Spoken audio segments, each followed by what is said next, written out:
Premier confinement, première expérience, on s'est dit il faut qu'on fasse quelque chose. Donc on a commencé à faire des travaux à l'intérieur. Florence me prend en photo et là, on met sur Instagram et les gens commencent à nous suivre. On s'est dit voilà, c'est ce qu'il faut qu'on fasse. On modifie notre approche, dire on n'est plus venez avec nous pour parler, c'est nous allons vers vous pour voir concrètement avec vous, là où vous êtes, les problèmes que vous rencontrez, les solutions que vous imaginez. Et puis aussi, puisqu'on tourne, on voit d'autres communes, dire ben voilà, à tel endroit il y a des choses qui se font, vous voyez avec eux, et puis collectivement trouver quelque chose qui vous permette de s'en sortir au mieux d'une crise qui est une crise grave. Puis on voulait vous dire qu'on était à vos côtés. Donc nos choix se sont portés sur 3 commerçants dont on a été les visiter in situ. Visiter dans les commerces. Donc nous avons eu des entretiens, 3 entretiens, donc avec M. Guérin, président des commerçants et de Montaix.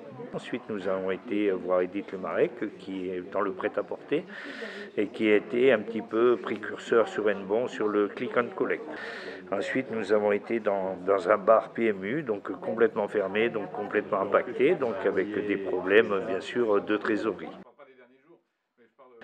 Ensuite, la deuxième phase, c'était de se retrouver et d'avoir une discussion constructive avec une douzaine de commerçants, diversifiés aussi. On a essayé d'être représentatif du commerce hennebontais.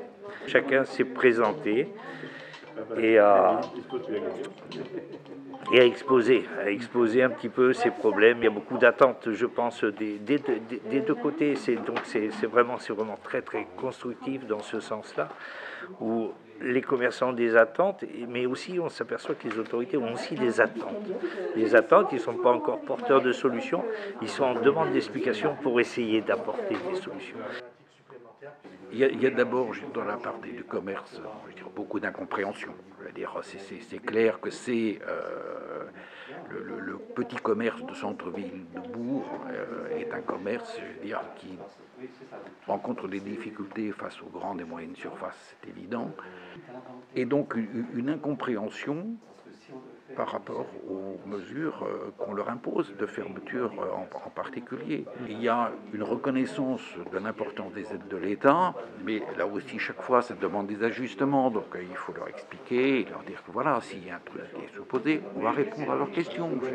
Notre mission en tant que collectivité, c'est d'accompagner et créer la relation, faire le go-between, comme on dit, l'intermédiaire. On essaie de se mettre au plus proche des commerçants et en particulier s'assurer qu'ils bénéficient bien des aides qui sont établies par différents organismes, qui sont bien informés. Un des messages que j'ai passé aujourd'hui dans cette réunion, c'est qu'ils ne restent pas isolés. On rentre dans le commerce.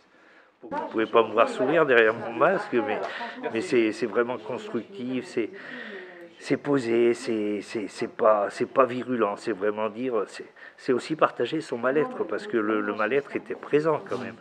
On sentait que ça parlait un petit peu avec les tripes.